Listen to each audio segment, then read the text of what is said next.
want you to know I'm really happy this is not outside. Because if I were an egg, I'd be fried. It is hot.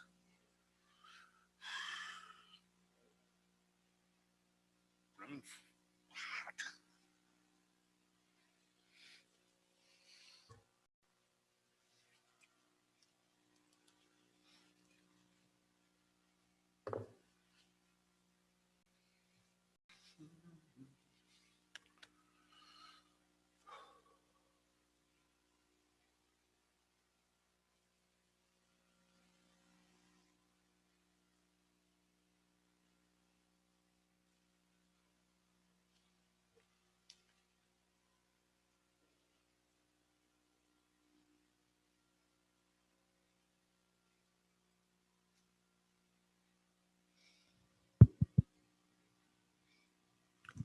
Dawn, are you there?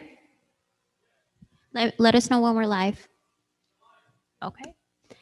Um, good evening, everyone. Good evening. So this is our second to last meeting before we report. So before we get started, we have Rosa here, the assistant to the town manager. She's going to be helping with administrative support and anything you guys need to write up the report. And I think we can now begin. Chair. All righty, the meeting's called to order. First instance is going to be roll call. So Germán Cure. Carlos Fernandez Guzman. Present? Luis Senra. Eric Trias, present. Ricardo Gonzalez. All righty, so with Luis Senra being out today, we're going to need somebody to take notes and be our secretary today. Yeah, if you don't mind. You want me to take notes? Yeah, if you don't mind, Rick, 'cause Sure. I'm not really good at this.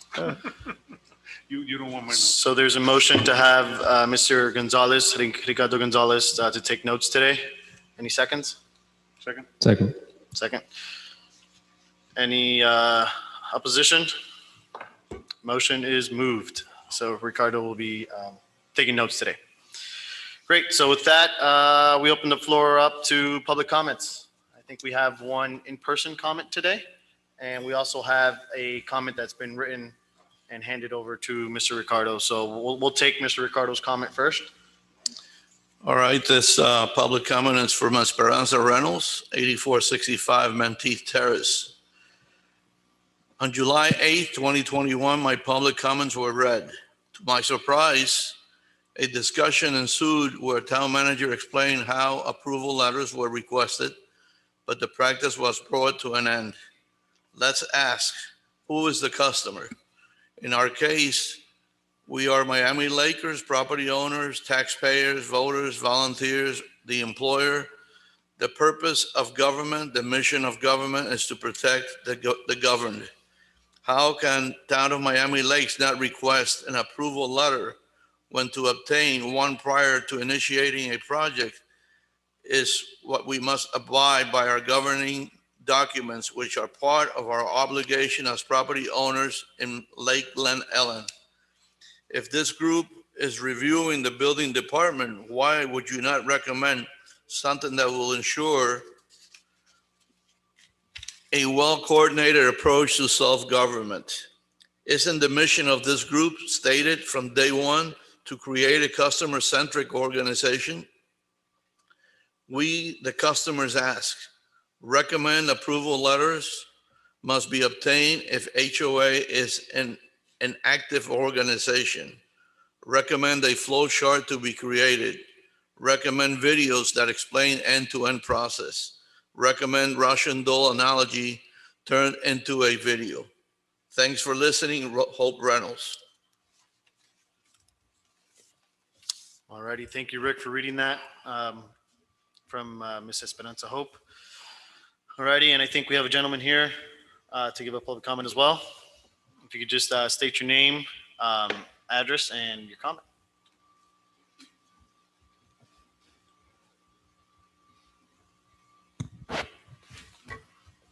And you will have 3 minutes for public comments. Okay. keep it short. My name is Jerry Jelensik, and I'm a 32-year resident of the Royal Oaks area. I found last session was so therapeutic that I need to come back for another session. One of the things that I touched on or tried to get there and I got distracted was in the fees process, we were charged for scanning of documents, and yet they are not capable of receiving PDF or scanned documents because they simply can't handle it there in the building department. So as a customer service thing, that might be something that they could address. My saga continues with my little building episode. I am in the process of doing a re-roofing, and in the re-roofing process, they removed the skylight so that they could re-flash it, and the skylight was damaged. We were able to use the skylights that I had purchased for the other roofing addition and put it in there to seal the hole in my ceiling. And when the inspector came by, he said that that was new and that we needed to resubmit the plans. And I understand why he wants to do that. However, we submitted the NOAs and it was rejected. And they told us that we now needed to provide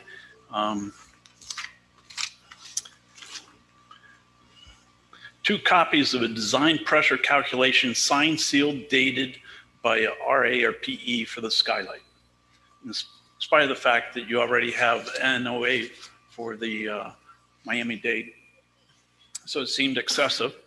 And $450 later, I have a report that says that the wind pressures of my skylights, one is okay because it falls within the field, but the other one is within 6 feet of the ridge. So I need $1,000 skylight. So the question kind of becomes, should we been able to replace with like kind, or do we really need to meet the new standard of the building code? And I understand that they're doing it for public safety, but I found interesting was a comment from my own engineer as to his thoughts on it. He says, as for the skylight, he said we can appeal the building official to the building official with common sense and say that we were replacing with like kind. Unfortunately, there is no code reference that truly supports this argument. Code requires new materials and alteration, repairs, re-roofs to be compliant with current code. But it is the equivalent of repairing a tin can with a 1/4-inch steel plate. The current structure may not have been built to withstand the wind force that the new skylight needs to meet. That just opens a can of worms and an engineering report to support that claim. So the path of least resistance is to find a higher rated skylight. So that's where we're at. I just think it's interesting how the professional people look at the situation as to take the path of least resistance. May I? Yeah. May I address? Yeah. I believe your professional agreed with the assessment. Your professional clearly outlined, this is just my observation as a private citizen. He agreed. He agreed that it. May I please? Your professional agreed with the assessment that current construction, if repaired or replacing an item, must comply with current code. I believe that is the case throughout the county, if not the state. The problem with that is that it's not a function of the township, that's really a function of the code, right? So the exception or the ability for that type of appeal to take place and be undertaken in a format that's acceptable would have to come within the code itself. That's what I believe would be the case. Tough to go around that. This is just my observation. No, and I understand, but I also understand that the home was built at a particular standard. And if the walls are going to collapse before I lose a skylight, I understand. it seems excessive. I understand, and I think appropriately that should be brought to those that control the code at the highest of levels so that they can accommodate for that sort of request. But unfortunately, those that have to adhere to the code I cannot make the exception without essentially violating the code. All right. I mean, that's just, So the other issue to be addressed is why do I have to pay for an additional engineering reports for the calculation of wind loads, which I would think would be supported in the product NOA that Miami-Dade County approved? I can't answer. So, I'm sorry, taking a step back. I'm sorry, taking a step back. The skylight that you're installing was the existing skylight or a new skylight that It you was bought? existing skylights You removed the existing skylight and as part of the re-roofing, and it was damaged. So we replaced it with what we had on site, which was approved for another section of the roof that we were doing in addition. So I have two separate projects. But unfortunately, the new section of the roof requires a different type of product be used. so like, As far as I can understand. The issue is the one skylight, which is 4 feet higher than the other one, is within 6 feet of the ridge line. So the pressures are calculated differently. and so, that's a very tricky situation. That's a building code issue not so much what we're trying to deal with here as far as customer service. But to help you understand the code a little bit better, as far as the design pressure aspect of it, any window or door or even your roofing system, even if there is an NOA, the NOA is just a generic engineered document that has been pre-approved by Miami-Dade County to stating that product could withstand certain design pressures. That doesn't tell the county or the reviewer what the pressures are at your specific property. And that's where an engineer would be required to run the calculations and let you know what the design pressures are at your specific property. And then the comparison is made on whether the pressures at your property are below or above what the product has been approved for. And so that was the reasoning behind them requiring design pressures by an engineer. So that's every municipality we go into should require design pressures for any window or any component of the building being replaced. So that's just to help clarify a little bit on that end. But the point was taken regarding the first comment you made about scanned documents and not having an option of submitting them electronically and having to pay for the. And so maybe that's something that we'll take into account during our thing is, in today's world, that might be a good idea to have that option to allow So long as it's in a commercially accepted format. Right? Correct. Not a proprietary imaging format, that those documents should be able to be ingested without an issue. Now, of course, it depends on the software being used to ingest, but that should not be a problem. It should actually be a standard. And we did have, The issue that you have to comply with current code is correct. one of the issues we did have with the scanned, if you will, is that they returned documents saying that the type was too small on the prints. Whereas if it was electronically submitted, they would be able to zoom in or actually click on the fields and see the Oh, I see. comments. So the Wasn't issue- legible. So the issue was not that the document. No, there's two issues. Okay. Two issues. One, that you can't scan, you can't submit scan. And two, what had been submitted, they said was not legible because the type, Got it. face type was too small. Whereas if it was electronically, they could zoom in and Got it. see. Got it. Okay. No, that's. So is that, any other That- comments? Are That we, concludes what I have to offer. Thank you. okay, awesome. Thank you. Thank you. Do we have any other comments called in on Zoom? No public comment. Alrighty, with that, we conclude the public comments section and we'll move on to approval of minutes from our previous meeting. I will move it. I second. Alrighty, any opposed? Alrighty, motion to accept the meeting minutes from 7/8/2021 has been passed. So the next thing we have on the agenda is follow up on the coordination of building department orientations. I know we were working on trying to get some idea of, getting people in-house to see how their operations work. I'm not sure how many of us were able to do it or even have some discussions with people. What's the update on that? I actually I went through with Mr. Mesa before. Mr. Mesa is, as a matter of fact, on the day of his resignation. I went through with Mr. Nessa and sort of viewed the whole process. Okay. And I think I shared it with a group, shared that experience somewhat with a group when you weren't here, Mr. Chair. Okay. It's very orderly, very structured, very logical path. I mean, from a mechanics and procedural standpoint, the department operates very, very much like it should, in a streamlined factory fashion, almost like a floor, an assembly floor. The files move back and forth orderly. They go staged, so you don't have a file just moving all over the place. The hood goes on after the engine's been put in, that kind of stuff. but I thought the process was actually very much appreciated. Yeah, and I think so. So from my experience in working with the town in multiple projects that I've worked on, as far as the process, once it's in, it's definitely been smooth, right? They go through it fairly quickly, and having the presentations that we had from Mr. Mesa and Ms. Very Lourdes, very helpful, and it looks like they were on the right path. I mean, a lot of the things that we were talking about, they were starting to incorporate and starting to work on it in the back end. It just hadn't come to light yet, I guess. And we should thank Herman as well, because many of the flow charts that he provided were instrumental in us formulating and create. I mean, at least for me, it was a very easy way to, from a 10,000 foot level, see the movement without having to live the movement, right? Right. And so the workflows were very, I'm not sure they're made for prime time for a customer, because the customer will never understand it. Yeah, it'd be very tough to But understand. for those of us who, they're very helpful. Okay.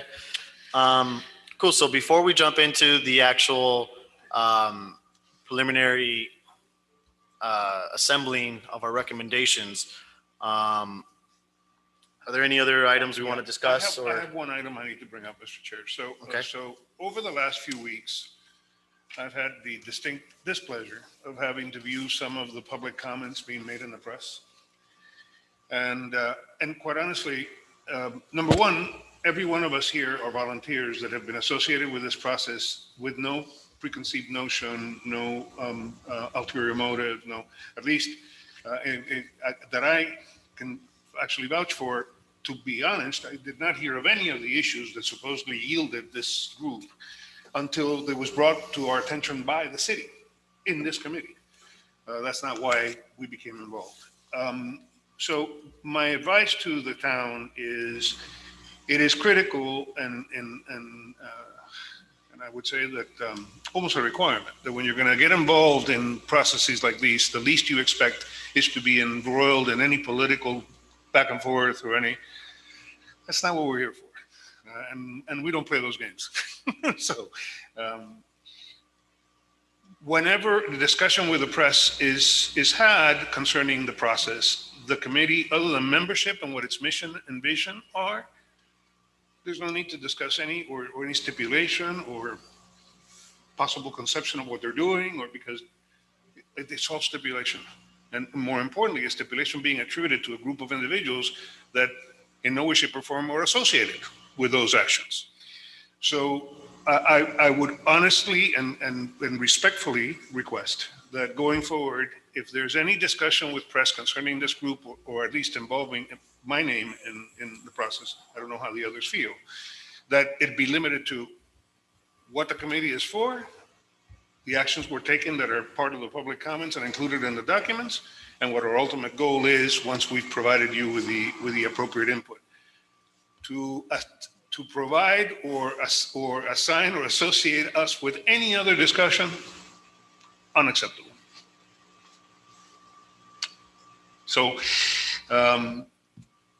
hope it's taken in the spirit that is given, which is a very straightforward request, if not demand.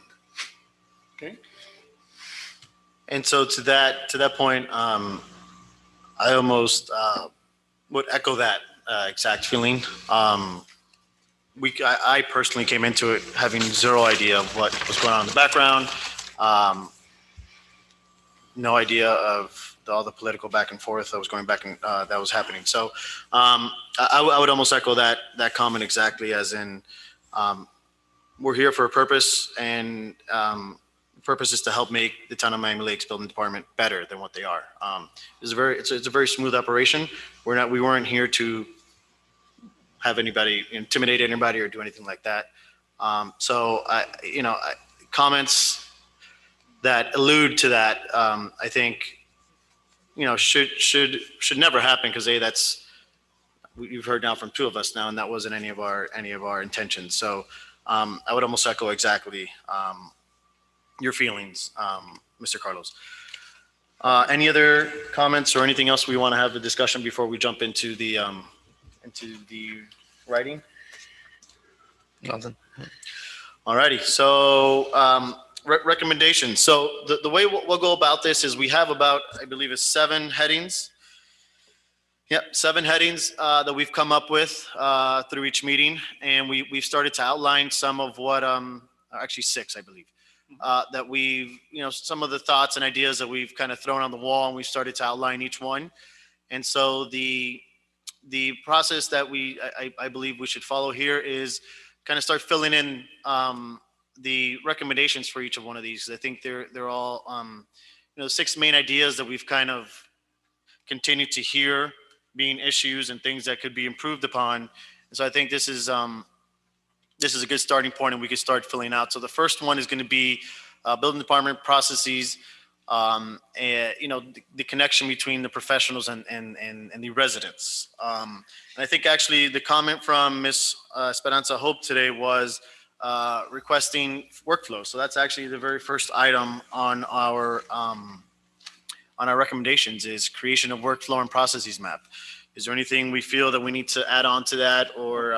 We did create, Mr. Chairman, if you don't mind, we did submit a framework to be used for the submission of our thoughts, and if we can adhere to that framework, which was, I believe I sent it to you, just the concept of what the recommendation is, what area it is intended to touch, what point is it intended to cover, what the root cause of the issue is, and then finally what the expected outcome of the recommendation is. Okay. And I think if we keep it that way, and the reason I'd like to keep that input format is that whoever picks up that document, whether we're here or we're not, it is going to be able to follow it in a very orderly fashion, right? It's a very structured way to present it. I think that's a great idea. It gives the reader a good idea of what our recommendation is, what was the cause for the recommendation, and what we hope that the town will achieve by applying our recommendation. So the cause of if I may, the cause of the workflows, the root cause for the request of the workflows is that the citizens, be it the professional or non-professional, aren't able to follow the process in an organized or straightforward fashion in any other way. In other words, what folks are looking for is, these are the steps, this is how it flows, this is what's going to happen. The concept of the workflow is also, I believe that we discussed when you were absent, that the concept of the workflow was also to incorporate within the workflow an SLA element, if you will, a service level agreement element that addresses by stage what the anticipated time frame is for those completions. And why? Because we go back to what we discussed several times in this group. Expectations are everything. When and how you set expectations is everything. If you set the expectation by stage, then the participant feels a sense of comfort if it's going and working within those timeframes. Has the reason to say something if it isn't, but doesn't have really a reason to pursue it if it is, right? So, if it says a process is 30 days long and this stage 5 days, this stage 10 days, they're able to keep track of that and hopefully respect those days in the SLA. So it's a workflow where we're recommending to alleviate the concept of understanding and setting expectations. What the workflow is not only the workflow, but its respective completion days or time for each stage from the department to the ultimate applicant, be it a professional or a resident. We also made it very clear as part of our recommendation, which we should be probably a layer on top of this one. which is that everything should be done in two distinctly different formats. One for the professional who understands perfectly how to navigate the system and all the, the little bells and whistles that have to go along with it, and one for the non-expert who is trying to navigate the system with very little assistance and very little guidance. So I'm in agreement with everything except for the last aspect of what you mentioned about having two different workflows, one that's easier to understand and one that's more complex for a professional. I'm sorry, it's not easy to, I'm talking about the SLA elements because, The more intricate, yeah, lower the levels. more, yeah. Okay. So I think within that one workflow, we could kind of have the generic workflow that, submit permits, so on and so forth. And then have a break off of explaining what needs to be in the permits and timeline for each thing. Okay. So as far as creation of workflow and processes, I think under that, we should include we should have timeline on it. So or deadlines for each step in the process. And then we should also have, within the workflow, kind of a breakdown of what each step of the workflow requires.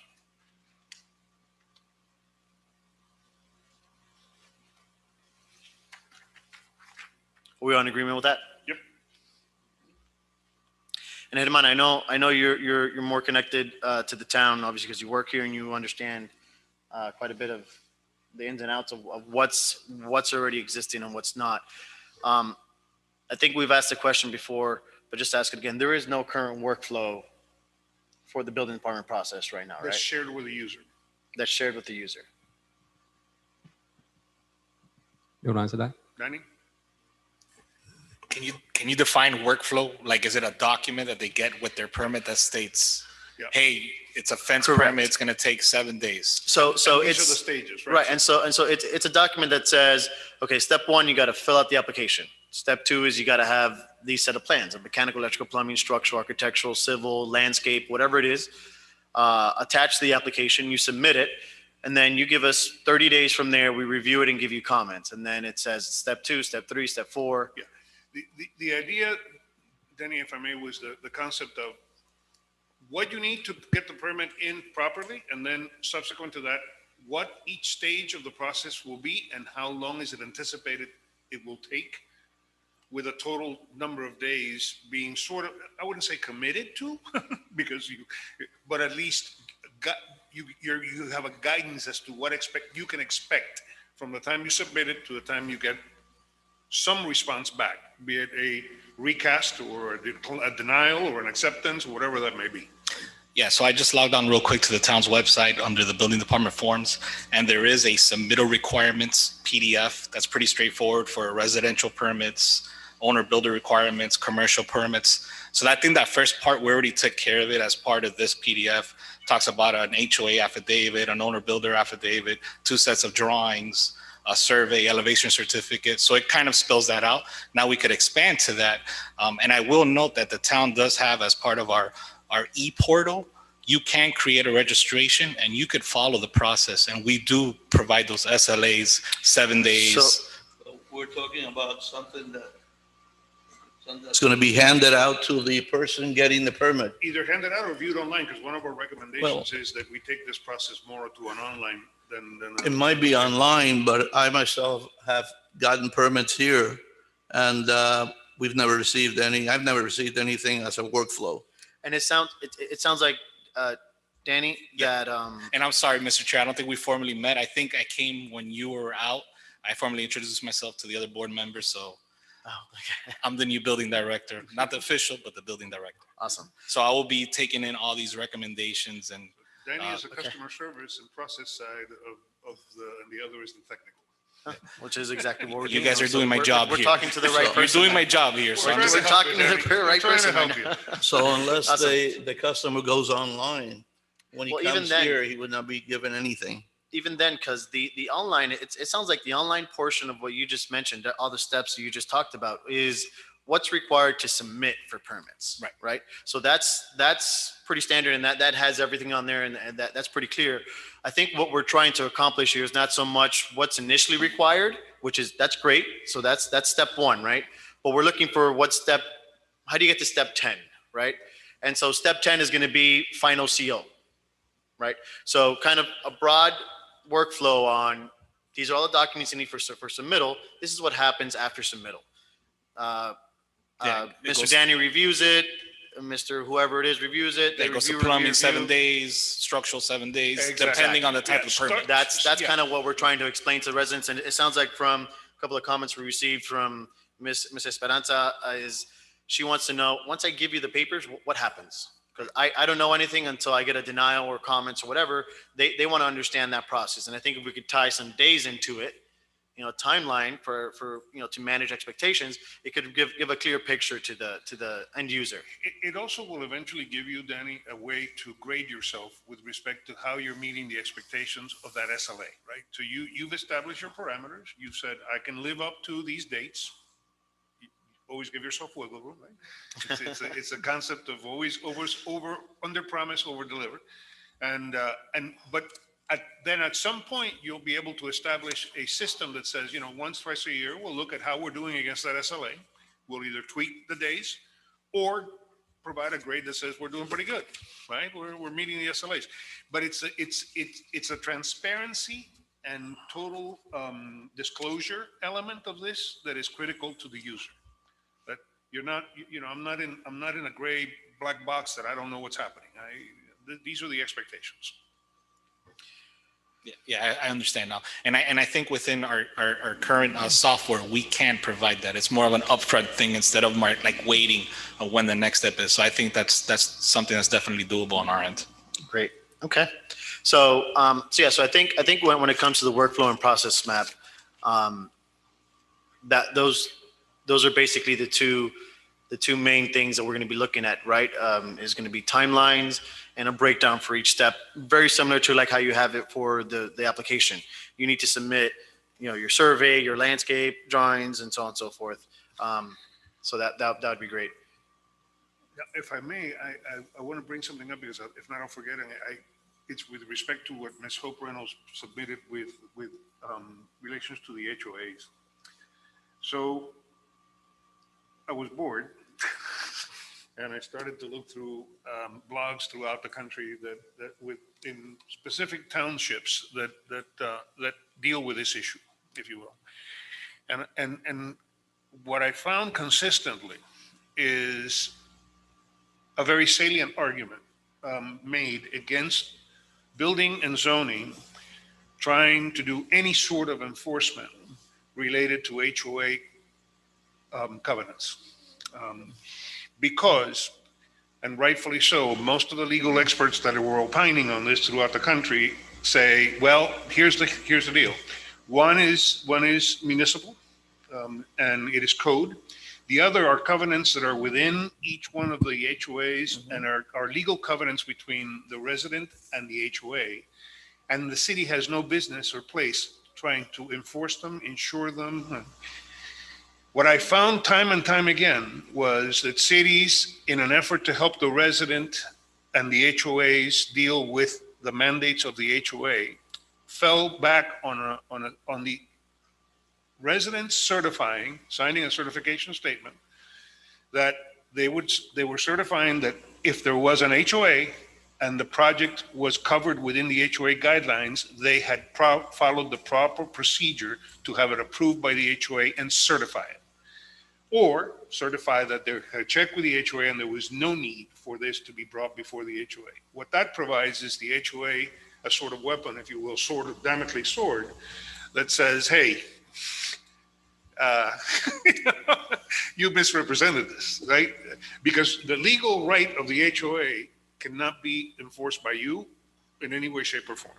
And in fact, it's a problem. It really becomes a legal problem for you. Some of the comments that I saw, which were very interesting, were cities where they issued the permit, were waiting for certification by the HOA. The HOA took 3 months to get the permit, to get the authorization back, and the permit was invalidated. I mean, it was really interesting. to read through it. But I think the recommendation with respect to Hope's suggestion is work with town council to establish a way for the resident to be forced to certify that if they have checked with their HOA, they have met the requirements of the HOA one way or the other. They have either received approval from the HOA to move forward if necessary, or the HOA has declared that no approval is required. But force that to be the certification of the resident as part of the application process. I think, Danny, that'll take a lot off of you, rightfully so. Because I think every professional that was out there, like you was saying, you know, I'm not playing that game.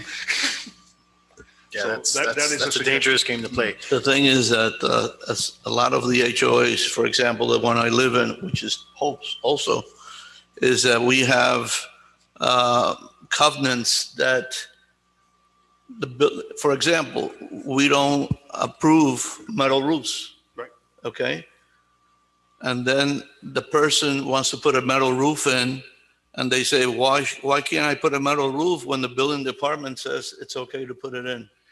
And that's the issue. But the reality, Rick, unfortunately, or Ricardo, I'm sorry. No, Rick is fine, yeah. The problem is that the reality is that it isn't the municipality's issue. It is indeed. I understand, but something needs to be done No, to get together. But this is why. What should be done is that there should be a clause within the permit application that says, Ricardo, you've checked with your HOA and you're certifying to me that your HOA is saying it's okay to put a metal But we roof. did talk about that the other day, and Mr. Peterman said that they don't care, they don't look at it. But that's what I'm saying. The only place they do it is Right. townhouses. My suggestion, though, is have town council as part of the application process, Mm-hmm. create a statement for the resident that's going to say, I, as a resident, am certifying that in applying for this permit, I have checked with my HOA and either received approval to move forward if required, or approval is not necessary. But put that onus has to be on the resident with their HOA. It cannot be for the city to, I mean, listen, there's pages. And I would definitely agree with that statement in having a kind of like a box you check off, as in getting either, approval or no approval required from the HOA for any work. And that would benefit, obviously, it would help clarify the air, as in, is the HOA, what's the involvement of the HOA in the work you're doing for both parties, both for the owner and the town. Most of the folks most of the what I saw was an absolute statement certifying and being signed by the owner that said, I checked with my HOA, I got approval, or approval is not required, and I'm certifying that. Yeah, it's kind of like an attestation, and it has to be It's an notified. attestation. Yeah, and I think the matter of, whether my association allows me to put a metal roof or they allow me to put yellow tile on my roof, or whatever the case might be, it's outside of the scope of what we're trying to do here, and B, I think it's really outside of the hands of the building department, because that's a whole entire legal matter that is. Without exception, Mr. Chair, that's exactly what was being said. That, at the end of the day, number one, the department doesn't have the ability to know what those covenants are. There's no way they can maintain the covenants. Because they could change tomorrow. Yeah. They could Number change. two, the HOAs have power of decision. So, and here's a reality for any of us who have lived in an HOA environment, right? HOAs can be capricious, right? It happens, God knows it happens. So you can't have a permitting department be beholden to a capricious HOA or a non-responsive HOA. An HOA can be active and non-responsive, right? So this is why the attestation process, Danny, that you so rightly define, is exactly what in what few hours I was kind of playing with it. That's what I saw. What I saw is that most people say, you know what? And I think to kind of pick a location of where within our 6 subjects that we want to put this recommendation in is, I think it might work better either under consistency, right? Because so we're consistent across the board for all HOAs, or maybe automation. Yeah. What do you- Actually, what do you- I would say it's A, C, and the automation element, because it really is consistency and process and customer service. You want the HOAs to feel like there is respect for them, and that the appropriate, that you're forcing that applicant to make either a true or false attestation to having to interact with them to get approval. Okay, so, I have a question or comment. Can you scroll up? Let me see the other person. On the workflow and process map, I'm always a little bit of a hesitant to use the word workflow. Workflow, I usually put it for automation, for things that go online, like digital. So I just to make sure that I understand. And for Danny, process map is, you can have it in a paper, you can review it. It's basically a graphic or some steps. You can make it very fancy, the way I did it with all the different boxes and everything, or just a statement. For the workflow, the one that we're talking here, I just want to make sure that we're clear. This is not automate. No, not yet. Not yet. Okay. So No, yeah, yeah, so- I'd rather just have process map instead of no, a no. workflow, because Yeah, that yeah. one is a bit tricky. Not yet. yeah, and so I think there's a slight discrepancy on what we're actually typing here to what the subjects are on the actual agenda. So we could possibly get that updated. So on the Word document, we have, for instance, the first one, we call it building department processes. And we actually, under A, To be perfectly honest, this is better worked on Excel than on Word or on a table. No, but you want to follow the same, yeah, the same, so the same headings as we have on the, like on the agenda. It'll be A, Yeah, which are the A, B, C, D, E, right. F, G headings.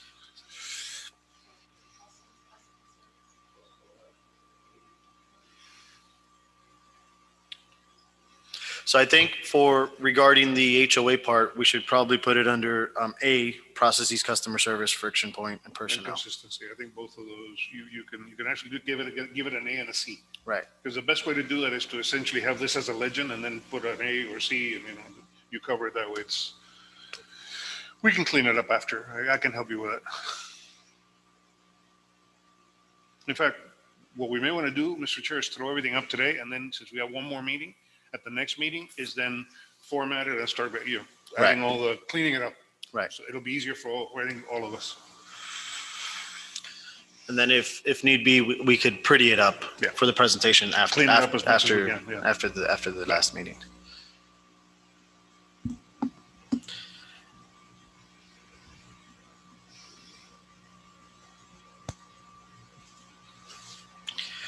Okay.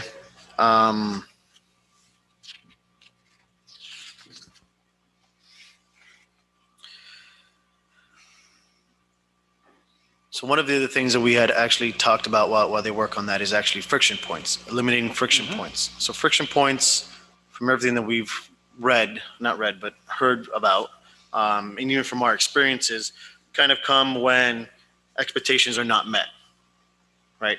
It seems like it's either expectations are not met or the communication was not there, or communication failed.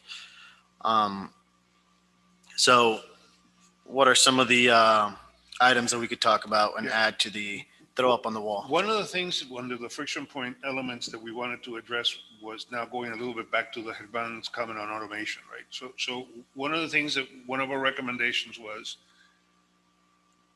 the easiest way to streamline and eliminate friction points is to automate as much as you possibly can the intake process, right? The whole concept of how you file the permit, what you have to do, how you submit, to the gentleman's point, what kind of documents you submit in what format, et cetera, et cetera.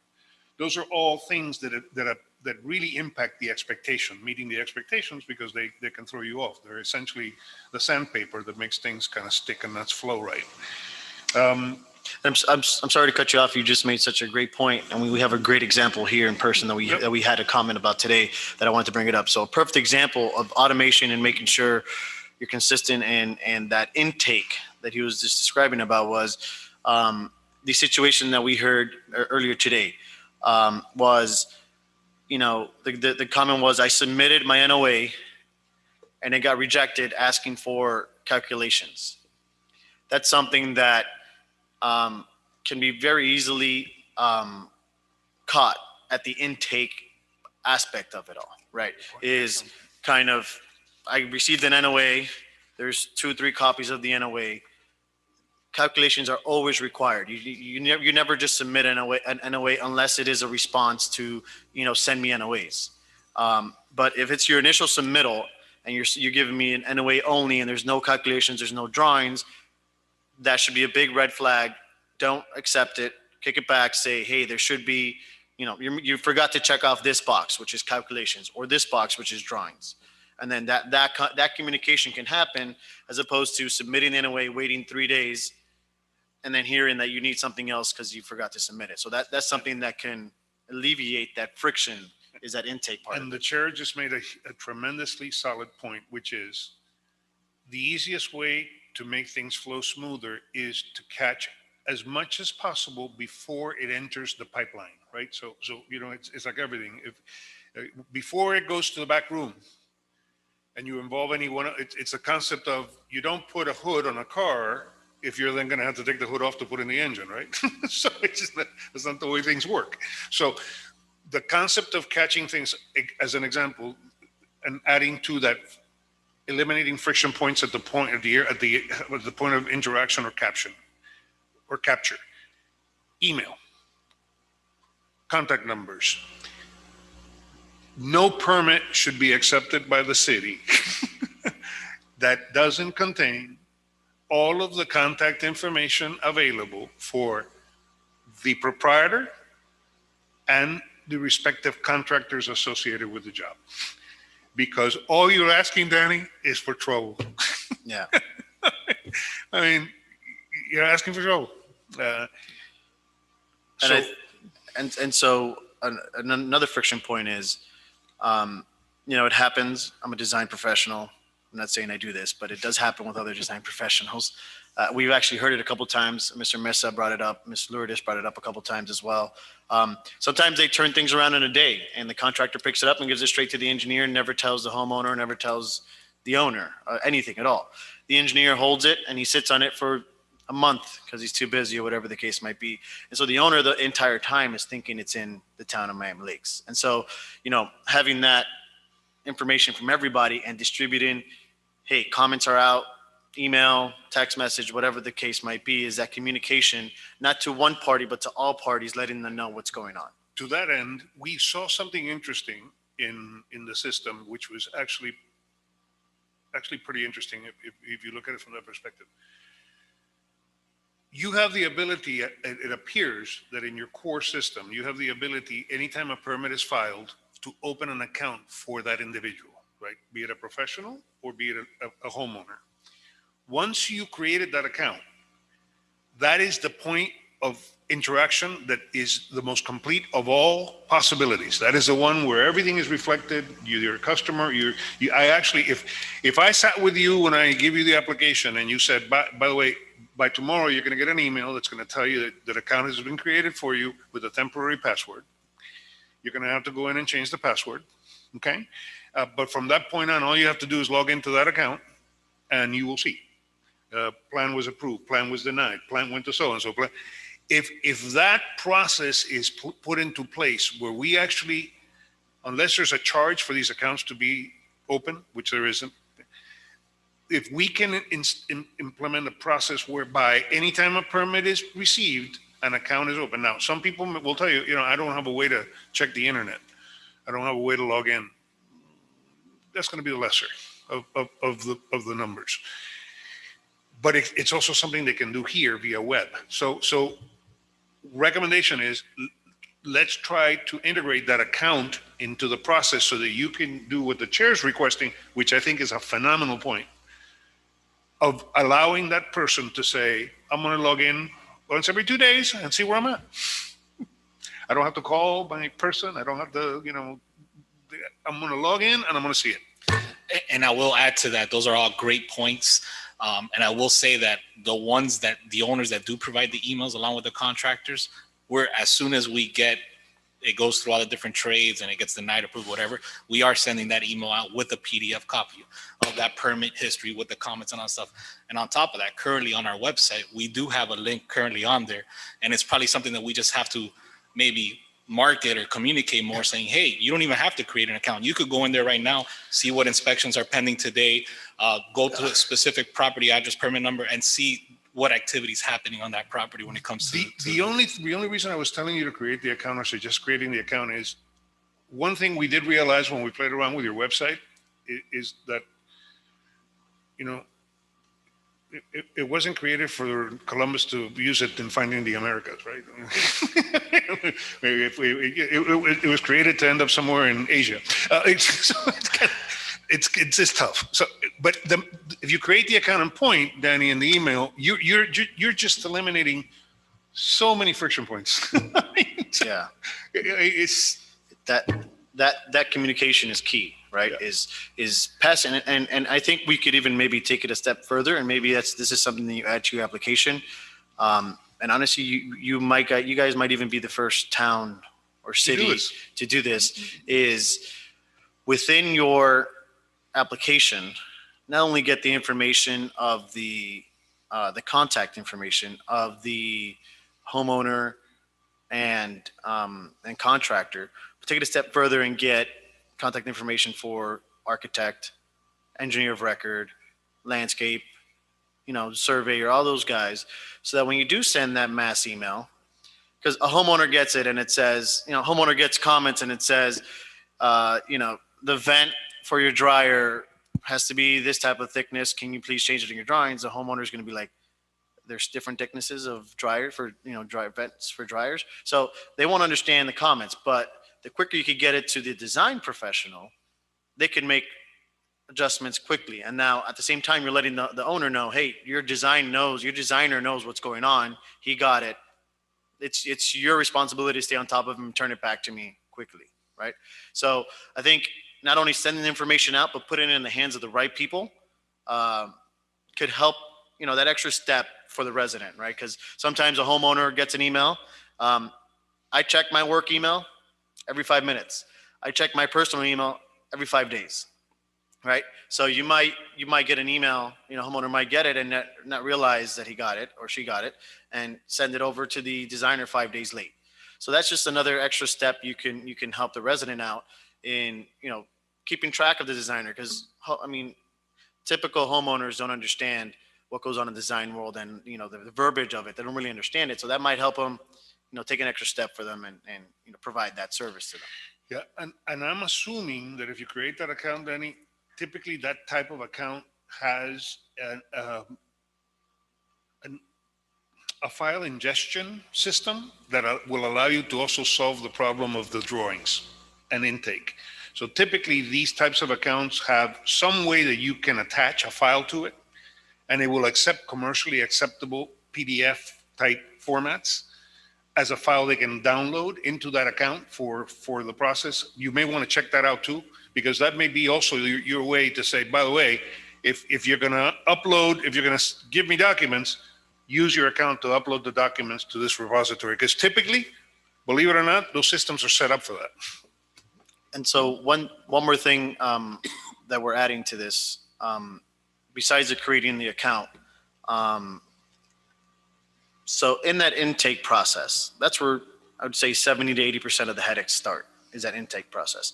So I think we should think about recommending offering two different services, right? It would be creating the account, and if you were submit it electronically via the account, there's an email that goes off to all the parties involved. Well, it wouldn't let you submit it if you don't give all the information that's required. But once you submit it, it'll send an email to all parties involved stating, within 24 hours, we'll get back to you, making sure, double checking the intake process, doing the checkoff of the intake process, making sure I have all the documents I need. That's step one.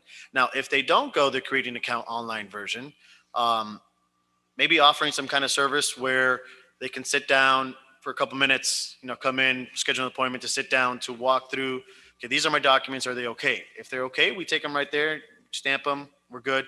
If they're not, you tell them, hey, we sat down for, create a small little meeting room here, 10 minutes, and offer that service to residents where they could come in, review it with someone from your staff and determine what they need, what they're missing, or I have it all and we can submit right now, kind of offer that service of the intake process. Yeah, it's kind of like a concierge service. Yeah, it's a Exactly. concierge, and I will say, one of the things we found in the private sector, right, is that man, Yeah, go ahead. is that sometimes when you set up these kinds of processes, right, it's not, you don't do it with a charge or a cost. You do it more with an incentive that is tied to time, right? So if you submit online, your SLA promises a faster turnaround that if you use this service where you have to come in and so it's very important to, instead of penalize, incentivize. People tend to react, or at least our research has indicated for many, many years, that people tend to react better to incentive than to the hammer, right? It's a carrot versus the hammer approach. So what's the incentive? If you supply everything the way it's supposed to be through online portal, your permit's going to get done 10 days before the other guys, 15 days before the other guys, right? Yeah. So under creating an account would be like B of that would be intake process, and then you could put in parentheses Establish concierge service. concierge service versus and online services, right? And Online incent- submittal And incentivize automation. and incentivize it. Incentivize automation. So I know the gentleman who had a public comment has a question. I know the public comment aspect of it shut down already. We already did, yeah. Right. So unfortunately, we can't take any more public comments of what's going There's a on. request for public comment?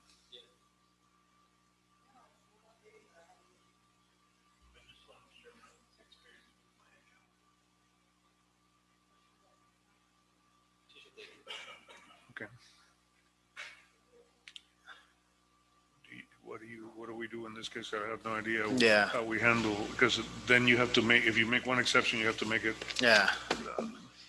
So unfortunately, we're gonna have to move on, and we can't take any more public comments. All right. So I think that was a great idea. I think it's updating on your computer, but not on the TV monitor, right? Okay. Cool. So Yeah. so we got that jotted down.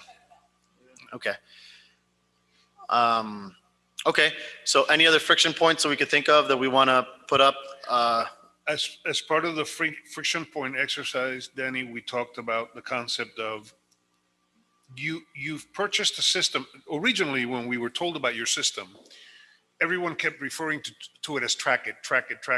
And because I'm very familiar with track it in the banking sector or in the IT sector, it never dawned on me that track it actually has an element, a system that is for municipalities that you use. Track it is actually an element of the system and a tool of the system, but the system has way more capacity than the track it.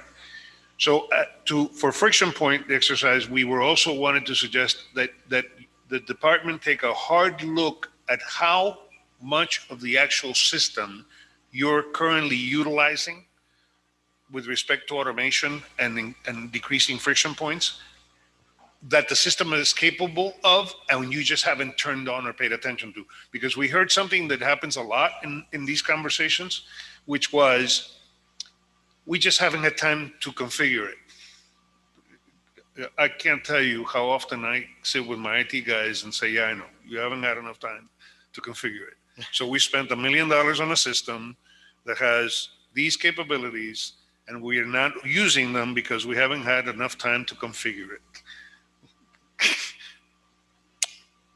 So my suggestion, or our suggestion is, as part of the friction point exercise, let's ask your team to really take a look at what you got and raise the level of leveraging its capacity to its maximum as possible, as quickly as possible, always focusing on eliminating the friction points.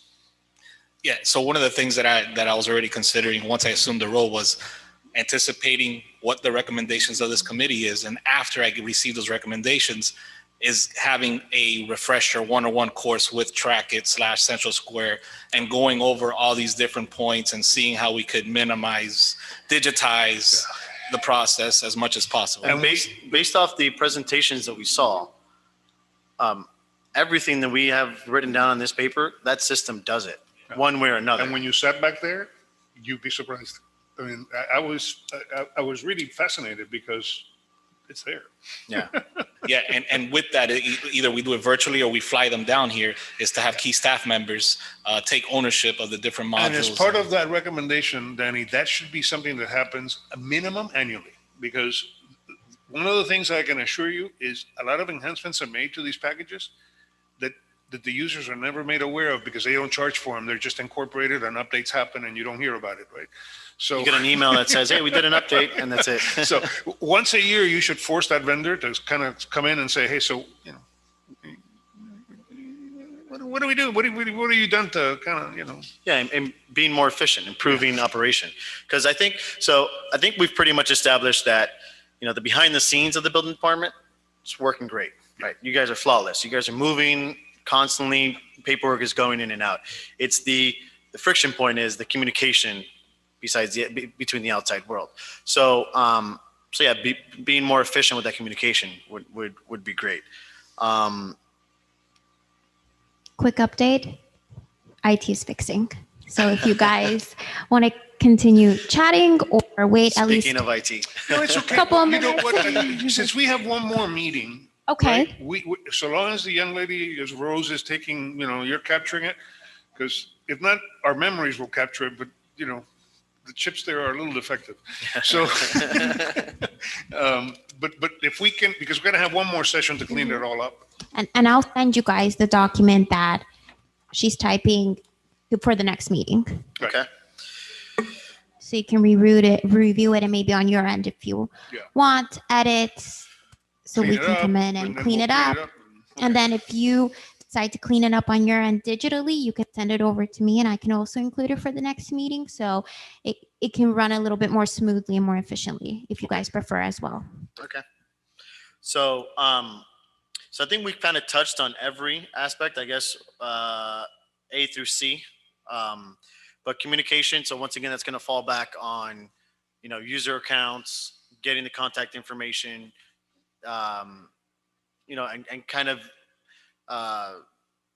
maximizing the efficiency side of Trackit, and getting that you know, implemented, right? Using the entire system and not a fraction of it.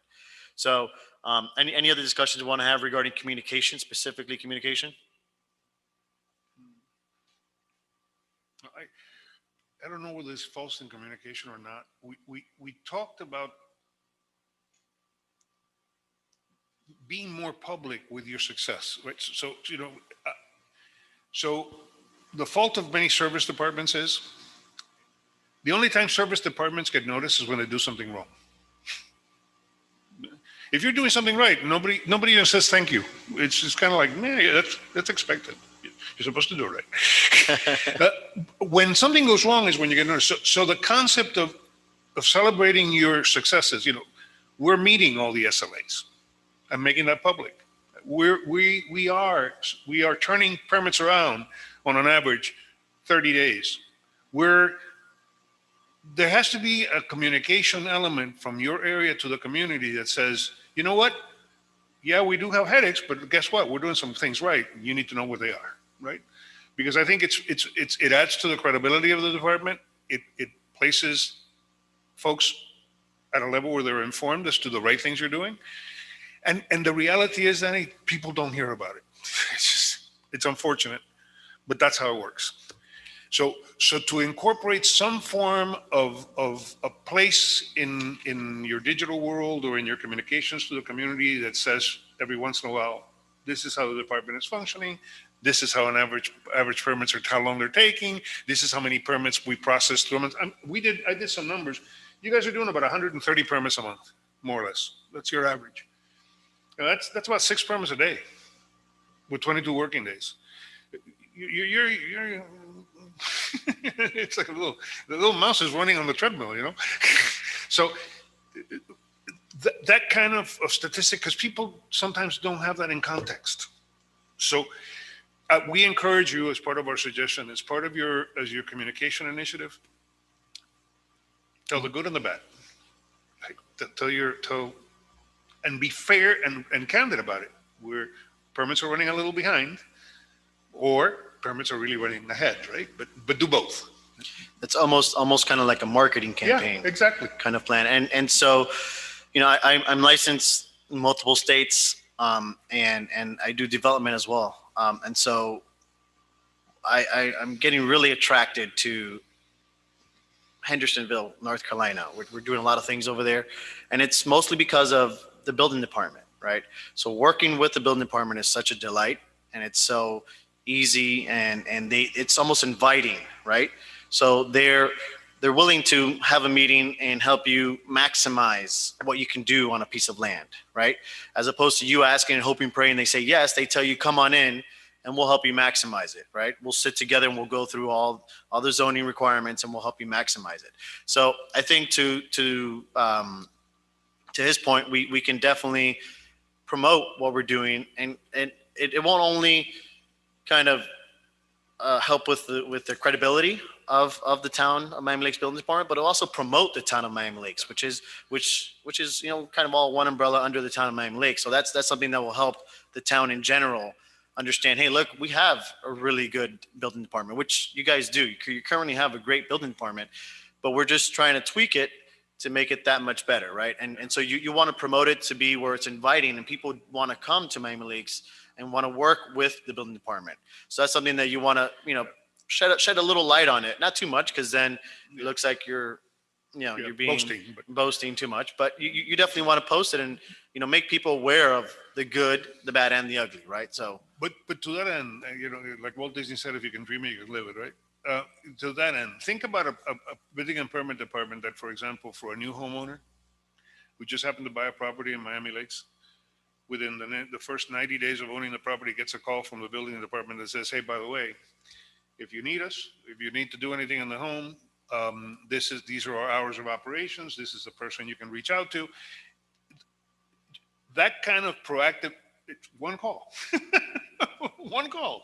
That kind of proactive, I can guarantee you, we don't have the volume of turnover that's undoable in property, but those types of calls create such an environment of cooperation that you have no idea. I mean, that story will get told at every gathering of the family, and every birthday party, and every birthday party. You know, I got a call from the Miami Lakes Department, and actually to tell me that I just bought the house, and if I needed a permit, this is who I should contact, and these are our hours of operation. First impressions are huge, right? So that just opens up that positive line of communication with the building department, right? So that's something. You know, a postcard, for God's sakes. Yeah, that's something that will get things started on the right foot. Because if you're moving into the home on day one, you know there's going to be permits to come immediately after that, because they're going to redo kitchens, they're going to, you know, do a lot of things to the home where there's going to be interaction. So that, you know, taking that first step in the right direction would be huge. I have a question, Danny. Is there a way, or I'm not so sure if we have it already, for the resident to register online for an appointment with the building department, you know, an official or any of the inspectors? We actually just purchased a software. It's called QLess. I don't know if you were involved with Herman. Yeah, I was involved in that one. Yeah, but I wasn't sure if they can, if I'm a resident, I can go online and do the registration for a meeting or a discussion with the inspector. Or I have to be here and do the. I wasn't familiar with. I don't know if QLess offers that service. I don't know if you have to be in person or if it's something that they could do over the phone. Something almost like an open table or Resi where you can get a reservation. Yes, Yeah, that would be exactly. great. That. Yeah. I think we just purchased that. And it's those little things that just, I mean, you have no idea how that turns the attitude. It just. Yeah, I think the mayor and the council, they currently, whenever there's a new homeowner, they go and they do like a ribbon cutting event. Just tag along and be like, Yeah, hey, they don't want to hear from the mayor. They want to hear from you. Yeah. I just want to let everyone know we are connected. If you guys didn't had a Okay, chance to see. great. So I think Okay. one of the things I was going to add is I think in the very top of all this, of all these ABCs, is going to be just the word really big online, because everything that we keep doing and keep talking about, they always end up to online, make an appointment online, everything online. So it sounds like we're, our biggest recommendation is going to be go virtual, go online, still offer the in-person, but it's going to be go online and try to incentivize the use of online, because that could just help speed up efficiencies. Yeah, particularly if you call not this building department, but I live in another city, and if you call a building department, usually you leave a voice message and you never get a call back. That never happens. That's an interesting point. I wanted to ask that question. Go ahead. I'm sorry, Herman. Oh, that's why my online reservation. You just go, hey, okay, I'm gonna make a meeting, set up a meeting, and that's it. I don't have to wait for that call that most likely never gonna get. Do you have a sunset policy in place? You know what a sunset policy is? Not really. A sunset policy is that any call received in a day must be returned by sunset. Oh, Do you have that sunset We policy? do. We have a 24-hour policy. You have a 24-hour Yeah. policy. Okay. So, and that's part of your SLA to the customer. The customer, when they see it, where they're going through the process, they know that you're saying to them, we are promising to you that we're going to return a call within 20. It's not good enough that you know it. They need to know it, right? You're promising it. Okay. All right, good. Is it the same for emails? Yeah, same email, phone. I mean, if Very we good. could get there earlier, but 24 So the hours. recommendation would be to make sure that that's in place and that the customer knows that. And then part of the recommendation, to the chairman's point, is also, let's make sure that everyone's referred to as a customer, because that's what they are, right? Let people know that it's not it's not the occupant of a box. It's not it's a customer. Right? And so, going on to letter C and staying in line with what you were just discussing, consistency is huge. So if you're gonna offer the 24-hour callback, consistency is big. Make sure that 24-hour phone call goes out. Make sure if you're gonna offer we're gonna call every new homeowner that purchases a home, whether they're new to Miami Lakes or they just moved from one house to the other house in Miami Lakes, make sure every homeowner gets called, because there's gonna be that barbecue where one homeowner got the call and the other one didn't. And it's just, it's not a great feeling. It's happened to me in the past, and it's not a great feeling, right? So consistency is key in everything In everything you do. that we are talking about and recommending. So I think the word consistency can kind of just stand on its own, as a header on its own with no subheaders, because it's just, that would apply to everything that we are discussing here. And I don't know if this falls into communication, but I think at the last committee meeting that we were at, we talked about self-evaluation. Yes. Yep. Okay, so it's We did. coming up on it. It's, Okay. it's one of the recommendations was the concept of having the department do a self-evaluation. Depends on how you want to do it, depends, but at the We very had least- mentioned like a survey that we Well, sent. the survey is another element. So the survey is not a self-evaluation. That's, you're actually letting somebody else do your evaluation for you. But in addition to the survey, as part of your quality control, the staff, your staff should get together minimum once, twice a year and kind of take the kimono off and say, all right, what are we doing right? What are we doing wrong? Where are we having major friction issues? Where are we having complaints? How can we fix it? That concept of self-reflection, the man in the mirror is the most powerful weapon against mediocrity. They never lied to you. They know exactly what you're doing wrong. So that concept of forcing a discipline within the department of self-evaluation and also a joint evaluation with those departments you have interdependency with.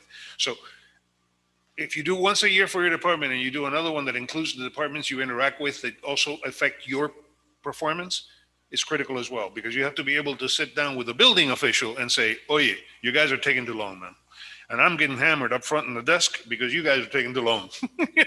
And we have an SLA between us and you're supposed to deliver these damn things for me in 10 days and it's taking you 15 and it ain't gonna fly. That's not gonna happen. That discipline, that culture has to be built in if you're really gonna be responsive to the people behind me.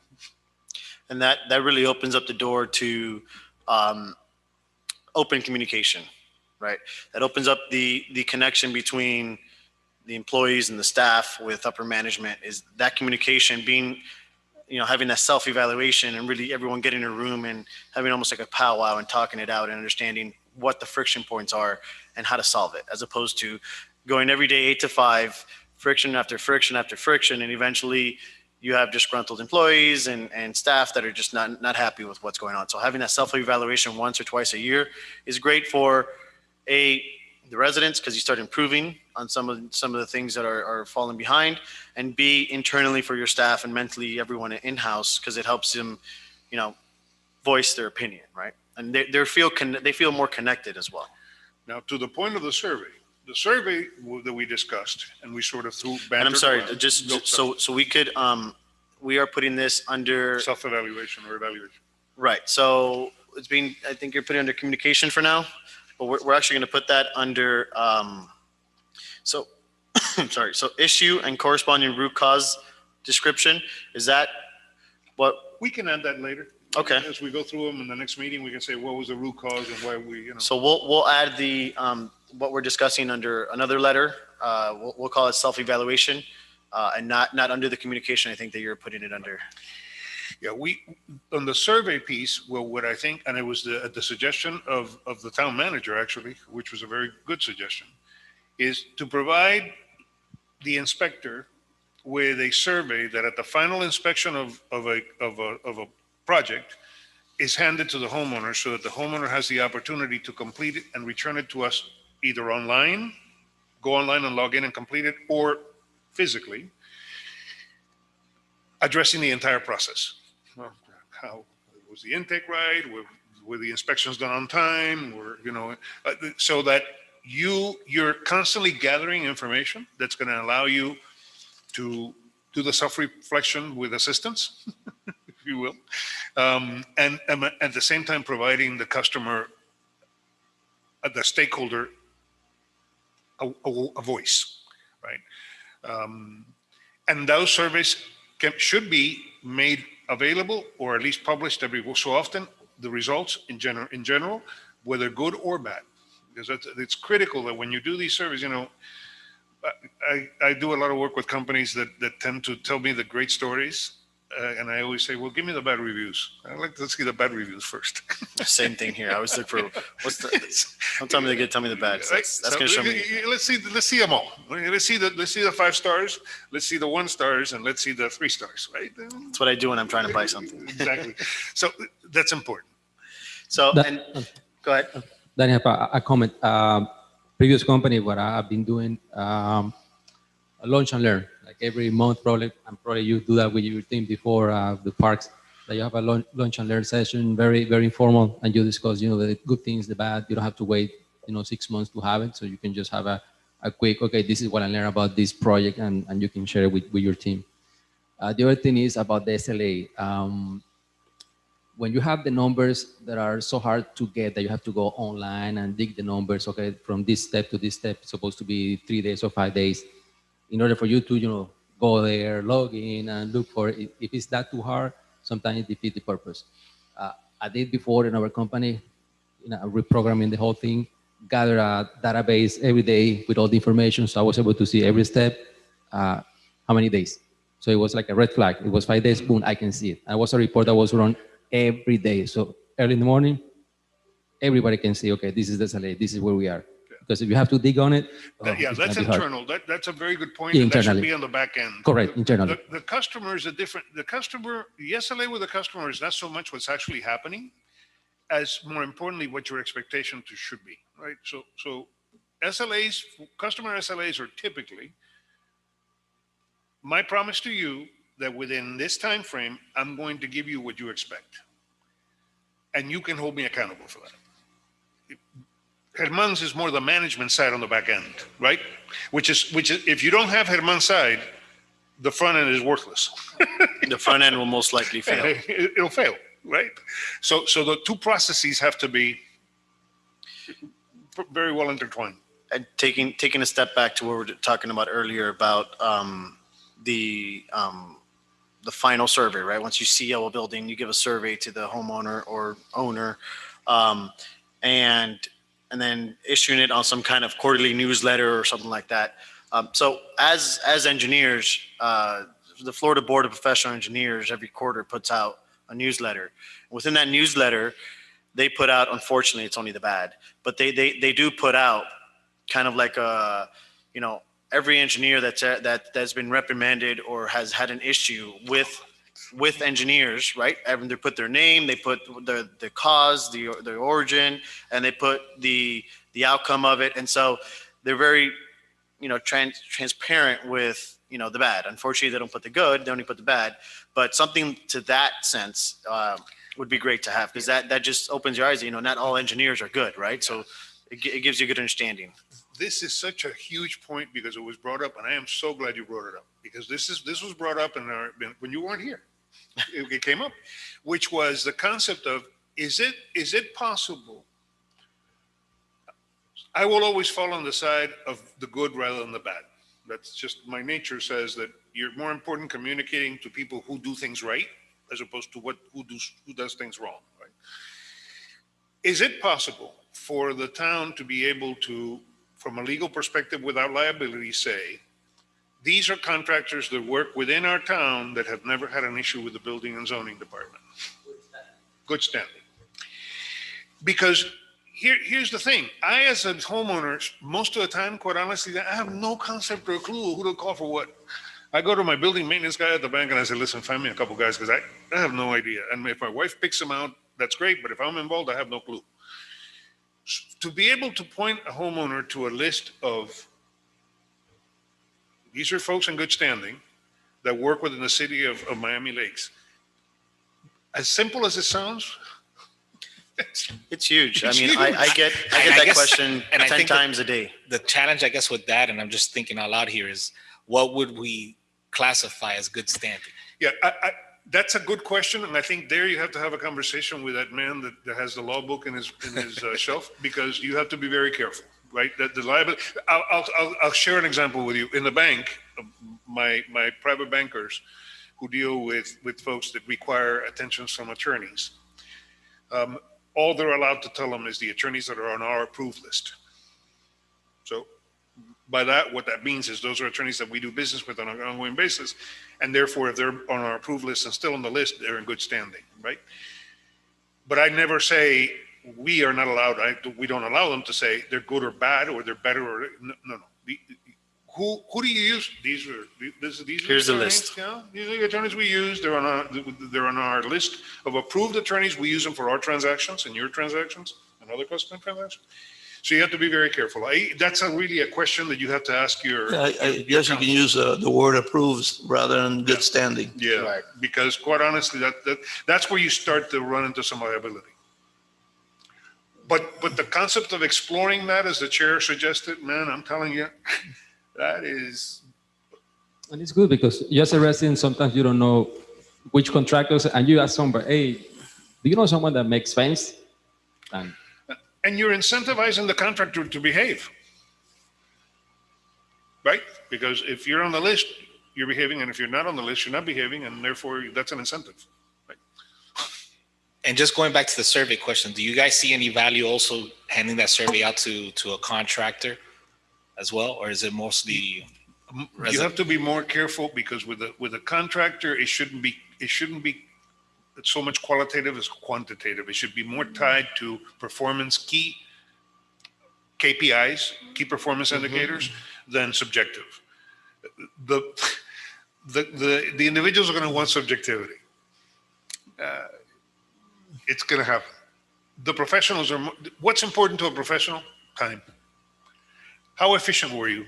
If I do a permit with you, and I can do a permit with you and do my job here and get in and out in 30 days, and it takes me 40 days in a row, you know where I'm going to do my work? Here. It's that simple. So the questionnaire for the professionals is more driven by KPI agreements that you have with those professionals, and should be much more objective than subjective. And set. So you Yeah. set 5, 6, 7 KPIs, Yep. and you have a rating of 1 to 10. And One they of rate you. One of the KPIs could be, on the first time they submitted their plans, did they have everything? Or did they come back 10 times and have 10 concierge meetings before they submitted their plans, right? So And the that's one of KPI should be for you. So you should, when you're asking that professional, you should say, when you rate me on, when you submitted, I ensured it was complete and I got it through. When I promised you 10 days, I delivered in 10 days. Your KPIs that you're going to be judged on should be very specific, very direct, and extremely objective. Try Yeah, to they stay can away from develop subjectivity. we just developed a survey for the town, and we have all the departments input.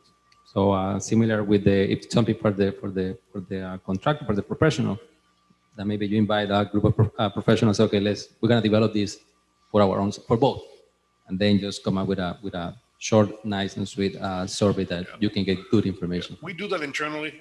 Every once in a while, we'll force the areas to grade each other. It can be entertaining, but it does yield some good results. And by the way, they ask for both online and paper-based. So someone that is not tech savvy, you just get the envelope with prepaid stamp and boom. Yeah, I think the residents were very, from the resident side, they were very insistent on there has to be both. You Yes. have to, because the residents would not appreciate just an online, and rightfully so. Okay. So I think we've covered, kind of thrown up quite a bit up on the wall. Just I reviewing. think we got everything. Yeah, I think we've got everything. I'm just going through kind of our previous meeting minutes. We talked about the contractors list. Increase frictionless as possible. We've got the intake piece for the documents. I mean, I think we pretty much, we hit the HOA issue. So one thing that we didn't discuss, it's under consistency, is code interpretation. And this is, once again, going to be very subjective, and it's going to be very, really ran by the building official, whoever that might be. But I think, like one of the things I talked about, I think on day one, is being consistent with decisions. So once a decision is reached, and I think there's some standard decisions that could be made on day one, or the first month, to say that Mr. or Mrs. building official, right? Is, for instance, one of the things that just keeps coming to my mind, because it was something that we talked about here quite a bit, is the issue with RFIs, right?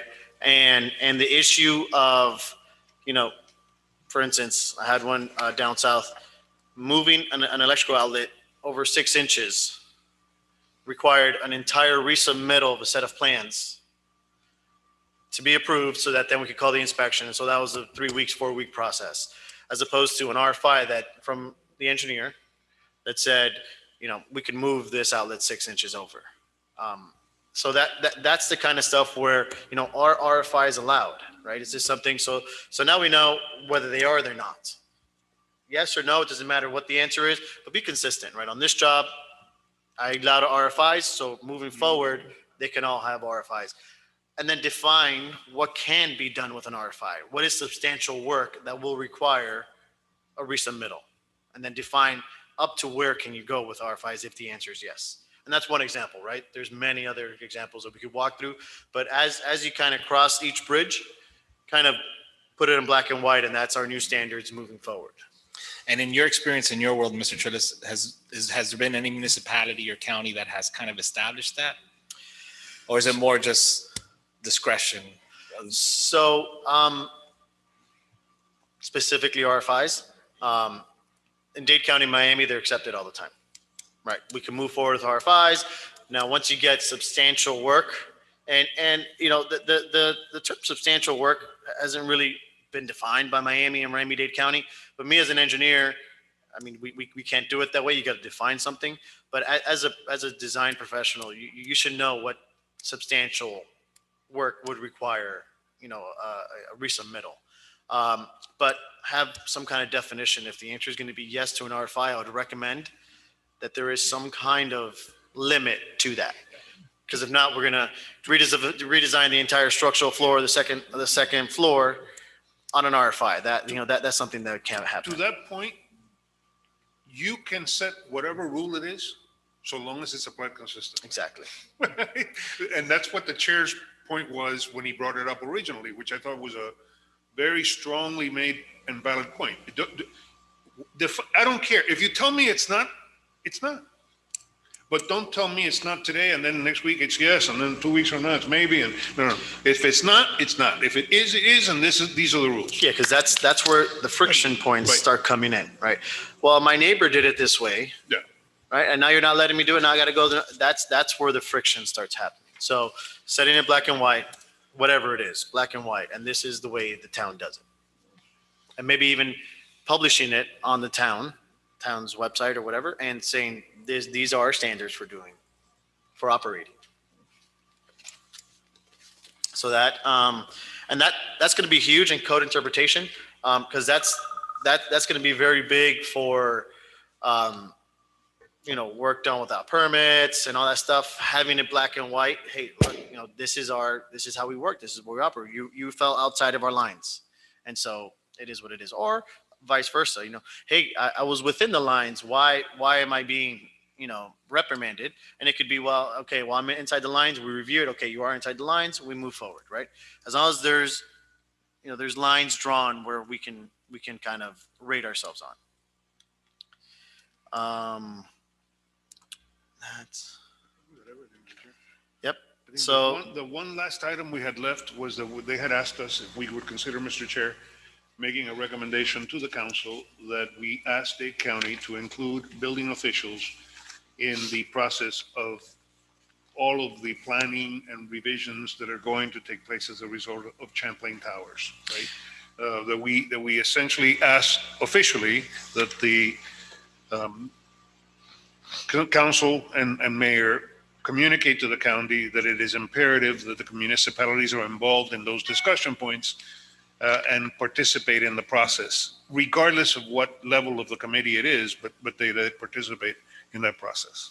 Yeah, and that's something that we had in our meeting minutes from last time. And I think it's something that we should have within our recommendation, and even take it a step further, recommend to the town, which is one of the things that I believe I had brought up, to add plumbing to one of the aspects of the 40-year inspection.